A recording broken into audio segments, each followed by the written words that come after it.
और अब मौसम की बात करते हैं। आने वाले 3 दिनों के अंदर दिल्ली में यमुना का पानी घुस सकता है और 10 दिनों के अंदर दिल्ली में दोबारा बाढ़ आ सकती है। हम ऐसा क्यों कह रहे हैं, ये जानने के लिए इस रिपोर्ट को देखिए।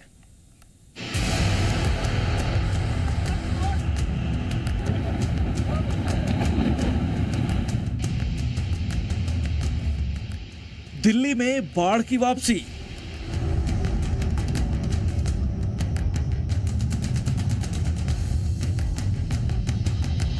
बाढ़ के लिए दिल्ली दूर नहीं। दिल्ली में बाढ़ का खतरा अभी टला नहीं है। कुछ दिनों की राहत के बाद दिल्ली में यमुना का जलस्तर एक बार फिर खतरे के निशान के ऊपर चला गया।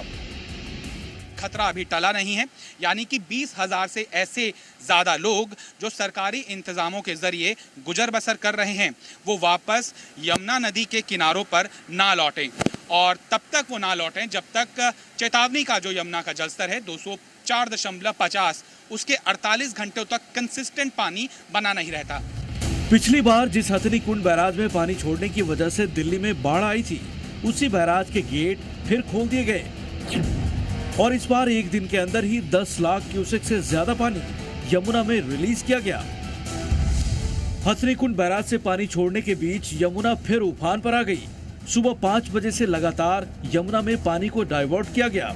13 जुलाई तक यमुना में पानी छोड़ने के बाद हथनी कुंड में पानी कम हो गया था, लेकिन अब ठीक 9 दिन बाद एक बार फिर पानी छोड़ा गया।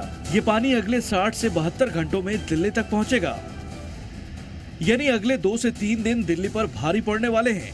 सोचिए, पहले से उफान पर आई यमुना में जब ये पानी आएगा तो कितनी तबाही होगी। पिछली बार करीब 3 लाख क्यूसेक पानी छोड़े जाने के बाद ही दिल्ली में सैलाब आ गया था और अब ठीक 9 दिन बाद एक बार फिर पानी छोड़ा गया है। सोचिए अब दिल्ली का क्या होगा। दिल्ली के साथ साथ देश के कई और राज्य इस वक्त नदियों के उफान से जूझ रहे हैं। सबसे खतरनाक तस्वीरें यूपी के बिजनौर से आईं, जहां कोटावली नदी की तेज धार में एक यात्री बस फंस गई। नदी में बस फंसने के बाद करीब 30 यात्रियों की सांसें अटक गई थी।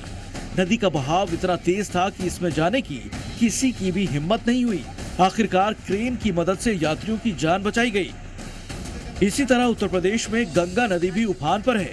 सावन के महीने में वाराणसी पहुंचे श्रद्धालुओं का नदी के बढ़े हुए जलस्तर से सामना हुआ।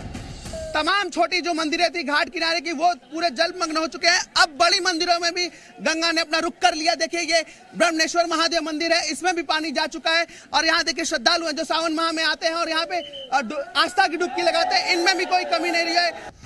वाराणसी में भक्तों की भीड़ के साथ उज्जैन में महाकाल के भक्तों को भी बाढ़ का सामना करना पड़ा।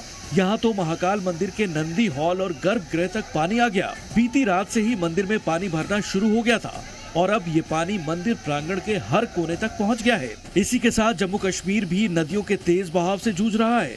जम्मू में चिनाब नदी में उफान आने के बाद आसपास के कई गांवों में पानी आ गया है। जम्मू कश्मीर के डोडा से भी एक खतरनाक तस्वीर सामने आई। यहाँ बादल फटने के बाद नदियों का जलस्तर बढ़ गया। पानी के बहाव में फंसे लोगों को बचाने के लिए रेस्क्यू ऑपरेशन चलाया गया। तो वहीं महाराष्ट्र के कई जिलों में भी बारिश का रेड अलर्ट है। बुल्ढाना में मूसलाधार बारिश के बाद सड़कें दरिया में तब्दील हो चुकी हैं। वहीं लगातार बारिश के बाद मुंबई अहमदाबाद हाईवे पर भी पानी आ गया है। इसी तरह गुजरात के कई जिलों में भी बारिश का ऑरेंज अलर्ट है और उम्मीद के मुताबिक यहाँ भी झमाझम बरसात हुई। बारिश के बाद नवसारी का बुरा हाल है। मूसलाधार बारिश के बाद शहर की सड़कें जाम हो गई। यहाँ सड़कों पर कमर तक पानी भर गया था। तो राजधानी दिल्ली में एक तरफ बाढ़ का खतरा, वहीं दूसरे राज्यों में बारिश का कहर। ये तस्वीरें आने वाले कुछ दिन हिंदुस्तान को ऐसे ही डराती रहेंगी। ब्यूरो रिपोर्ट, जी मीडिया।